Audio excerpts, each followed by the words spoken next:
Hello, Alex. Can you hear me? Yes. Yeah. Yes. Thank you Okay. so much for having me. I'm delighted to be here. Thank you for asking. Thank you. So, Alex Seggerman, you're assistant professor of Islamic art history at Rutgers University in New Jersey. You Mhm. give courses in art and architecture of the Islamic world, global, modern, and contemporary art. You also give courses on the representations of gender and sexuality in and of the Middle East. Mhm. And your research focuses on the intersection of Islam and modernism in art history. You wrote Mhm. articles on Egyptian art movements as well as artists. And for this panel, we'll be discussing your first book called Modernism on the Nile, Art in Egypt Between the Islamic and the Contemporary, published by the University of North Carolina Press in 2019. To start this panel, I'd like you to tell us what attracted you to the Egyptian modern art, and if you can describe the path and the processes that you choose to conduct this research in terms of archives and etc. Yeah. So I started researching in 2009, and I knew I wanted to focus on modern art of the Middle East. And I traveled around to various parts of North Africa and the Arab world to visit museums and look at art and talk to people and find books and things like that. And I was in Cairo in 2008 studying Arabic, and I went on a weekend, I went to the Mahmoud Said Museum in Alexandria and saw the art works in that museum, and it just clicked. So that was one of the reasons that I got started on Egypt as opposed to other areas of the Arab world. I had been studying Arabic, so I wasn't going to do Turkish or Iranian art. Usually in American academia, those Turkish, Iranian, and Arab material is kind of put into one category. So, but I wasn't studying those languages. So I traveled around the Arab world, and I think it was, there's so much wonderful history and anthropology and sociology about Egypt that I had a really good understanding of the 20th century historical context. And so when I saw Mahmoud Sayed's paintings, the paintings are just so great. And to see them all together, as opposed to just one painting, but to see like an artist's entire career in one place, it all clicked. So that's why I came to Egypt. Yeah. And so I think the second part of your question was about archives. About the process of, like, how did you get access to this archive? Yeah, not easy. So in 2011, 2012, I was a pre-doctoral fellow at the American Research Center in Egypt, which is it's kind of like the Fulbright. It's just a different organization that supports research at the graduate level. So people doing PhDs and masters and post-PhD come to the American Research Center, and they provide a lot of support for getting access to the archives. So they partner with the Ministry of Culture or the Ministry of Antiquities, depending on your subject. And it was not easy, but we got papers so that I could get into the museums and photograph, that I could get into the state archives, Dar al-Wasaiq. And then the families were also very important. So I got it was important to photograph at the museums and get access to Dar al-Wasaiq, the state archives. But on the other hand, not everything is included, not in some other countries like France, very, very extensive artist archives for 19th and 20th century artists. and there's so much in those art. I even found some in the French archives. I even found some material on some of my artists, Egyptian artists. But in Egypt, it's not so. It's, you know, some of it is in the state archives, but a lot of it is still in the hands of the families. Yes. So I worked a lot with the families. Dr. Imed Abu Ghazi is Mahmoud Mokhtar's grand nephew, and he is a very well-respected historian and archival specialist.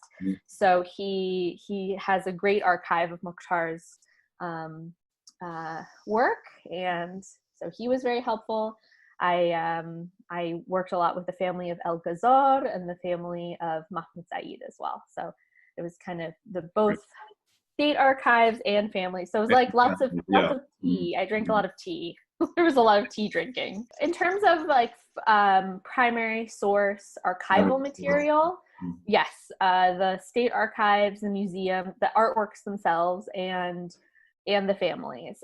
In terms of secondary source research, and maybe, you know, this kind of the long history of publishing on modern Egyptian art in Egypt, there are a tremendous amount of locally published books that are very hard to find. Exactly. So I actually, when I went to Cairo in 2011 and 2012, I kept finding texts that books that I wanted. I realized they existed and discovered that they were actually at the Yale Library. So I did my graduate work at Yale, and all of the books, for some reason, are at Columbia, Yale, and Harvard have these, you know, just phenomenal collections where they actually did collect these things over the years. So, but they're really poorly cataloged. So I had to I had to go to Cairo to realize that I needed those books. And then so when I went back, I took them all out of the library, and they lived in my office for many years. So, so those are also really important, but they're kind of harder to find, and not always in one place. So you choose the subject of Egyptian modern art. Egypt had a key role in the elaboration of modern artistic movements in the Arab world during the 20th century. In 1908, Prince Yusuf Kemal opened the School of Fine Arts in Cairo, which was the first of its kind in the entire region. Can you clarify the importance and impacts of Egyptian modernity in the Arab world since then? This event somehow marked the first step of institutionalization arts and collecting, etc. in the country first. Yeah, so I think it's also really important to remember that Egypt in 1908, and certainly in all of the 19th century, was part of the Ottoman Empire. So the Ottoman Empire is dwindling at this point and is, you know, coming to an end by 1922, but they are still part of the Ottoman Empire. The royal family sees itself as partly Ottoman. They come from Ottoman territories, and there's a lot of connection. A lot of the royal family kind of splits their time between Cairo, Alexandria, and Istanbul. So in 1882, an art school opened in Istanbul. And there's this very famous Turkish artist named Osman Hamdi Bey, who was an artist, but also an administrator, and oversaw antiquities collecting and excavation in the Ottoman Empire. So, you know, I don't think when you say, I think today we think of the Arab world as very much united or connected, and certainly linguistically in this era it is. But at that time, I think the Ottoman Empire was also a really important kind of network connection and Istanbul was a really important location for especially the royal family who funded the art school. So I wouldn't say that that the School of Fine Arts was the first in the region. It is definitely the first, where these students probably spoke Arabic, but the Ottoman Empire certainly was part of this process of turning towards fine arts in the French style of painting and sculpture.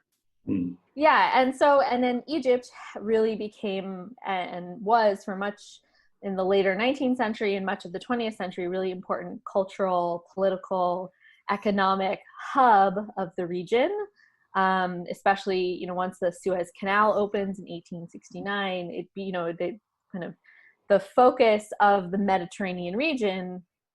There's a lot of interaction and movement of people from throughout the Mediterranean going through Egypt. So Greek and Italian and Ottoman and French and British and Lebanese and Syrian and all of these. It was before Lebanon existed as a country, but people from Beirut and Tripoli and from all over the region are coming through Egypt. So I wouldn't characterize Egypt as a leader of the Arab world in 1908, because this kind of idea of the Arab world comes in a lot, like maybe much more strongly in the 1950s and 60s under Nasser and Arab socialism. So, but it was, I think it was an important part of the Mediterranean art and culture exchange that was going on from the late 19th century into the early 20th century. So in your book, you specifically worked on 3 Egyptian artists, so Mahmoud Mokhtar, Mahmoud Said, and Abdel Hadi. These artists are obviously important for modern Egyptian art movements. Can you tell us the reasons of choosing these 3 examples and give us an overview of their works? So we'll start with the sculpture, Mahmoud Mokhtar. Yeah, so I actually originally wanted to work on the artists who are right behind you, Gazbiya Sirri and Tahiyya Halim and Inji Aflatoon. So I originally started with a project on the women artists of the 1950s and 60s. And then every time I went into, the book is based on my doctoral dissertation. And so every time I went in to talk to my doctoral advisors, they said, oh, well, what happened before? So I told them about the women artists, and they said, well, were there any men artists? Could you tell me about them too? And then I told them about Ghazar, and they said, well, who came before Ghazar? So, and then, eventually I started the project in the 19th century. So it kind of, the original interest was in these women artists of the 50s and 60s, and I bring them in a little bit in chapter 5. But there was a lot of issues when I was doing my fieldwork, a lot of issues around the archives of those artists. And I just wasn't able to get enough archival information. So, sometimes it's about access. So I think the 3 main reasons I chose these artists was access to archival material, importance in the local canon of modern art history. When I was writing this, when I started out doing this research in the Euro-American Anglophone context, very little about modern Egyptian art. So I wanted to focus on the most famous and the most well-respected, people who had a lot of literature, so that I could have enough material to engage with them. And then just what I liked, what aesthetically, when I went to visit the artwork, what spoke to me, what I wanted to, I would tell any, young art history researcher, focus, you're going to be talking about this artwork for like a really long time. Make sure you like it, make sure it speaks to you, make sure you want to look at these and think about these artworks for a really long time. So so Mokhtar has wonderful. I mean, and there's a standalone museum in Cairo for his work, which is phenomenal. And Dr. Ahmed Abu Ghazi was so generous with his archival material. Yeah. And he's so, Mokhtar, and the sculpture Nahdat Mas or Egypt's reawakening, is still a very important monument in Cairo today, and is still used in a lot of political, especially during the Arab Spring. Yeah. And afterwards, it was used a lot in local kind of imagery of political movements. So it's remains a really important artwork, maybe like the most important artwork of the early 20th century in Egypt. And so that was, it was definitely one reason that I selected Mokhtar. And then, there's so many interesting issues at stake, right? You have the legacy of ancient pharaonic Egypt and how that's being redeployed in the modern era, but also coming from the Western or the Euro-American context of Islamic art history, right? You have sculpture, and that just blows the whole field of Islamic art history out of the water because the whole conceit of that field is that there is no sculpture, or very, very little sculpture. And now you have these monumental, extremely figurative sculptures of the 20th century. So it's very rich, it's a very rich body of work to discuss, what's going on in Egypt, but also to push the boundaries of how we think about the divisions within art history from the Euro-American perspective, which is, where I am doing my work and where my students are learning and all of our textbooks and everything. Yeah. Can you just tell us this connection between the nationalist struggle, the nationalist movement in Egypt with the work of Mahmoud Mokhtar? As you said, you mentioned his very famous monumental sculpture, Nahdat Masr. Can you tell us a bit more about this connection between his work and the nationalist contest, I would say? Yeah. So the legend, the story that goes along with the sculpture is, I think we have to, especially in the modern era, we have to consider the discourse and the writing and the speaking about the sculpture as part of the artwork, right? The kind of performative aspect of how the artwork is made in the public eye becomes part of the artwork itself. So in 1919, there were uprisings against the British occupation in Egypt, student-led uprisings, so when the Arab Spring broke out in 2011, as a historian of 20th century Egypt, it didn't seem totally out of the blue. There's been a long history of student and worker-led protests against oppressive governments or oppressive political military occupation. So there was this big movement in 1919. The nationalist leader Saad Zaghloul was a major nationalist figure, and the call was Egypt for the Egyptians. Yeah. Because they had been a province of the Ottoman Empire for hundreds of years. They had been under British occupation since 1882, and they wanted to break free, along with many nationalist movements happening, post-colonial, against colonial forces all over the world. So this influenced Mokhtar to design the first maquette. First, he made a little sculpture of Nahdat Mas, and right away it got picked up by nationalist. There's a nationalist group visiting Paris, and they went to his studio and they saw the maquette and they loved it, and it launched this public campaign over almost a decade to raise funds. So the artwork was kind of like, we might say today, crowdsourced, like a GoFundMe sort of situation, or Kickstarter, but it was based on subscription. So anybody any person could donate money towards the completion and installation of this monumental sculpture. So that's why it took so long, because it took a long time to raise the funds. Yeah. But they, they had,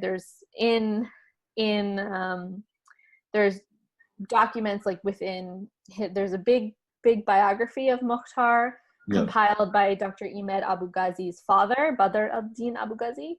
And in there are these letters, so there are rich women who are giving 25 pounds, which was a really large sum of money at that time. And then there are peasants who are giving millimemes. So like not even, like a portion of a cent. Like and so, so it was the sculpture itself, it's very symbolic, right? This performative process of funding it, that the creators of the sculpture are not just Mokhtar, but the people of Egypt are donating their money to build this modern sculpture. So can you explain this choice of ancient past that we can see through the movement of neo-Pharaonism at that time, especially when it comes to Mahmoud Mokhtar works, instead of an Islamic medieval references, I would say? Yeah, so there are a lot of ways to explain why Mokhtar chose ancient Pharaonic past instead of a different past. Egypt has lots of historical pasts, Islamic past, Arab past, Ottoman, Coptic, Roman, Greek, it's Orthodox, Christian, there's lots and lots of different pasts to choose from. So I think what I talk about in the book is that he kind of starts out experimenting with an Arab Islamic past with a small sculpture called Khalwa bint al-Azwar, who was a female Syrian fighter, warrior in the early years of Islam. But when he gets to Paris, he is immediately cast as Ramses, right? He's hazed. I don't know. This is something that definitely happens still in the United States, but he's kind of like hazed, like made fun of and bullied by his elder classmates at the École des Beaux-Arts, which was very common, according to the literature. It was a very common thing for classmates to do there. And they take off all his clothes, they paint him, and they put him on a chair, and they call him Ramses. So, he's immediately cast within the ancient Pharaonic, that history is so heavily associated with Egypt. Outside of Egypt, it's so recognizable that, it was easy for him to speak to both a local Egyptian audience and a transnational audience. In Paris, after moving to Paris in 1912, he spends the rest of his life going in between the two places. So he can easily speak to both communities by accessing that past. So, and then in the 1920s, you also have the discovery of King Tutankhamun's tomb, 1922, and that is worldwide news, and sparks Egyptomania all over the world. So again, he's part of a larger global interest and kind of obsession with ancient Egyptian forms. And on top of it, and then another reason is that within Egyptian nationalism, it's a multi-confessional community, right? So 90% of Egypt is Muslim, but there's a huge and very, prominent Coptic Christian population. And at that time also, you'd have a large, substantial Jewish population, Armenian, Orthodox, Christian, Catholic. So by going to an Islamic past, you're gonna, as we see today, there's a lot of fights over, not to get into the contemporary situation, but there's a lot of strife between the different religious portions of Egyptian society. And at that point, in order to unify everyone, to go back to this ancient past is to kind of skip over all of that religious history, not to choose Islam or choose Christianity, but to, go back to a religion that's, not functioning Yeah. anymore. So kind of you rise above sectarian divide. Exactly. Yeah. The second artist is Mahmoud Said.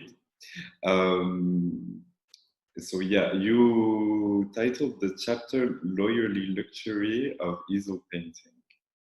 So can you tell us this choice of title?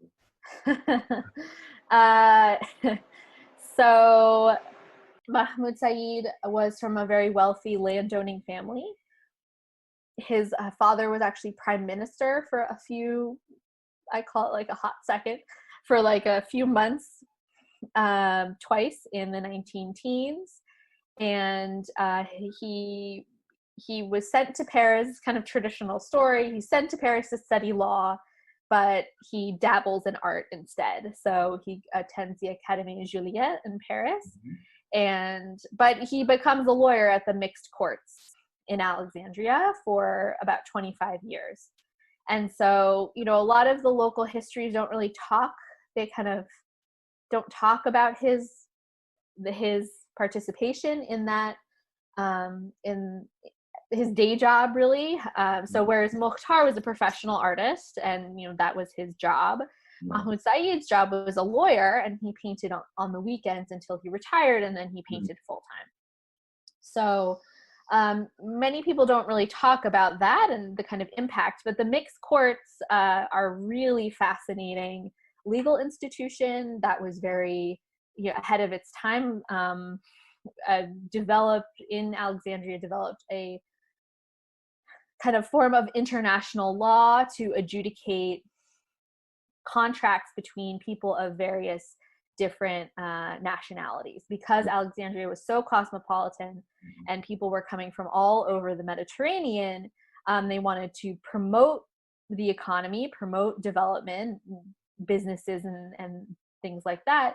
And so they had this legal institution to make sure that, if you had a contract between a Greek, an Italian, and an Egyptian, it would be able to be enforced in Alexandria, which makes the contract stronger, and it really promoted a flourishing of Alexandria as a really important city during that time. So I looked to that as like, well, how did this job that he had in this really important institution, how might have that influenced what was going on in the paintings?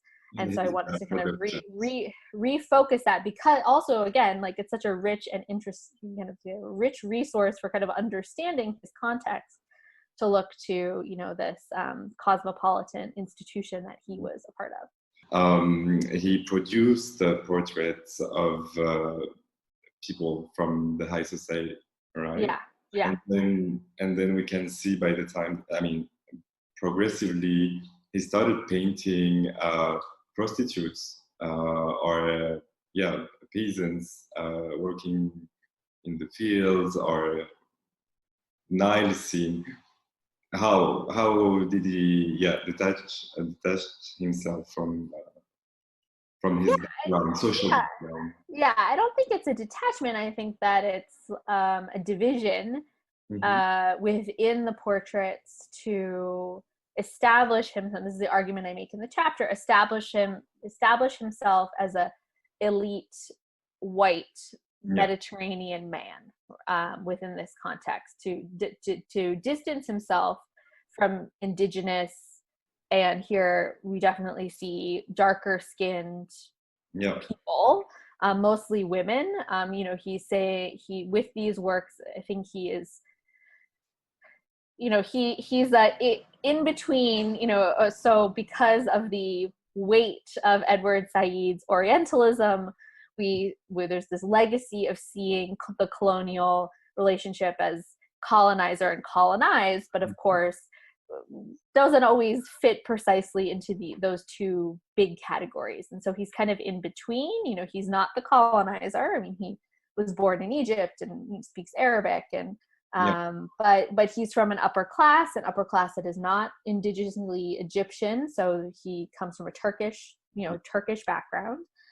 And so he here especially within rising indigenous nationalism in Egypt, epitomized by Said, by Mokhtar, right? And this kind of the peasants, and that Mokhtar was his whole story was that he was a son of the Nile Valley, and that he came from this little village. And Mahmoud Said here, I think, is distinguishing himself as a white Mediterranean man, as separate, as different from the indigenous population. And he does that through this split in his work, which is along genre lines as well. He has portraits of named individuals from his cosmopolitan mixed courts community, so other artists and architects and a lot of women, sisters and cousins and wives of important people, and they are very, very their bodies are not exposed in the same way as these nudes. So this one that you're showing here is not a nude, but it is all very, she has a lot of makeup on. Her body parts are very, the word exaggerated, but like the forms of the kind of geometric forms are very, very bulbous, right? So like in her armpit, you see like all of these different little curves and contours, and her hand also seems very exaggerated. But yes, she seems, maybe this is a prostitute. I mean, he had a downtown studio that he shared with a Greek artist, and they often, and this is not like he's like the only person to do this. This traditional French process of, you need a nude model, and so you hire a prostitute to pose nude for you. I think that's like classic French approach. So yeah, he sexualized more the body of, let's say, a lower class women. Yes. So they're highly sexualized. So here we don't see her body, but there's so many paintings that are very similar to this, where the figure, and there's some in the book. Do you guys have any in your collection? Yeah. So the argument that I make in the chapter is that there's kind of this discomfort, though, like their bodies are so they're the bulbousness of the body parts and the way they kind of like stick out is a little distracting. It's a little strange. Later the surrealists pick up Said as kind of a honorary surrealist because there's this kind of strangeness to a lot of these artworks.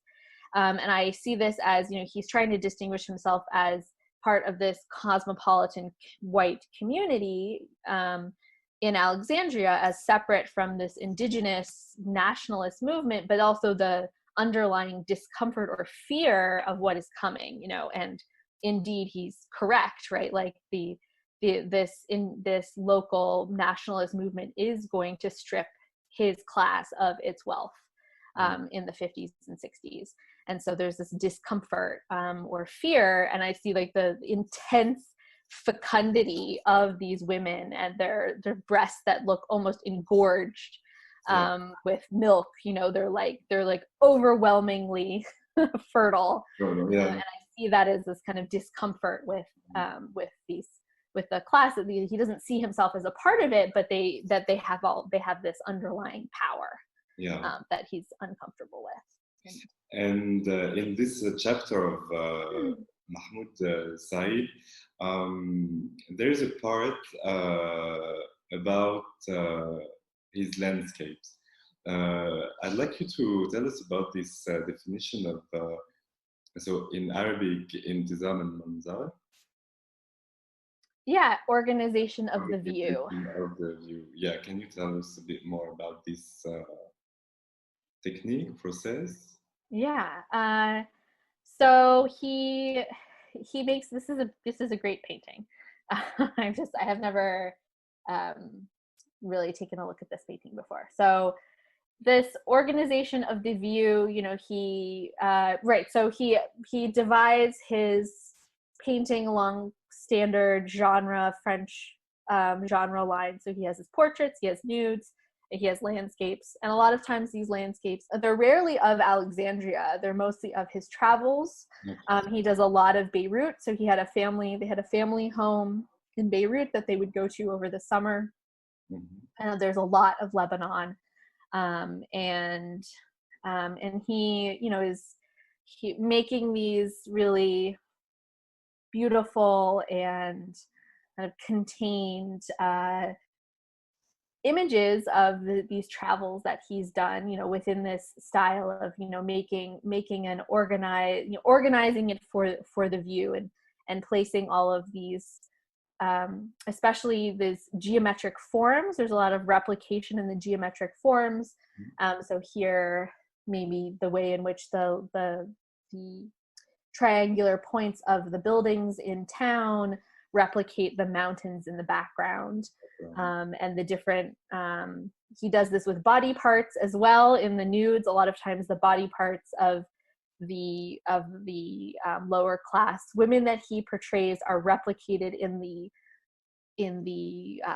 geometric forms that are in the backgrounds of the paintings. And so he's creating these little organized views for us. So it's not a picture of, it's definitely, it's very picturesque. It's not, doesn't look like a photograph. It's not a realistic, he definitely takes a lot of artistic license to organize the forms in the painting for a pleasurable, at first you're like, oh yeah, this is Lebanon, that the cascading of the buildings down to the water, the Mediterranean Sea, like spray coming up onto the coast. Not an Orientalist view. That's what not an Orientalist view. I don't know. It is not like a realistic depiction of what's actually happening in this country. He's kind of just using the landscape as a place to explore color and line, and form. And then also, again, distinguish himself as this elite person who has the ability and the wealth to go to this place, right, and to depict these different places. And so he has he goes all over. There's Stockholm, there's Venice, and other places around the Mediterranean that he establishes himself as a cultured, educated, wealthy person who has the power to go out to these places and just sit around and paint them. And so that kind of, again, that performativity in the process of making the artwork as being part of the artwork. But here, it looks at first, it's recognizable as Beirut. But if you see this line at the bottom, the dark line in the water, right? So there's this kind of bright turquoise, bright water, and then a dark water. Like, where is that line coming from? Yeah, exactly. Yeah. You're like, it doesn't make any sense. So you like, the minute you start to question the reality that he's depicting, it's kind of, it all falls apart and it just becomes paint on canvas. And so it's recognizable as a place, but once you start kind of poking at it, the reality that he's depicting just totally falls apart. It looks, you recognize it, but it's not realistic. It doesn't provide any.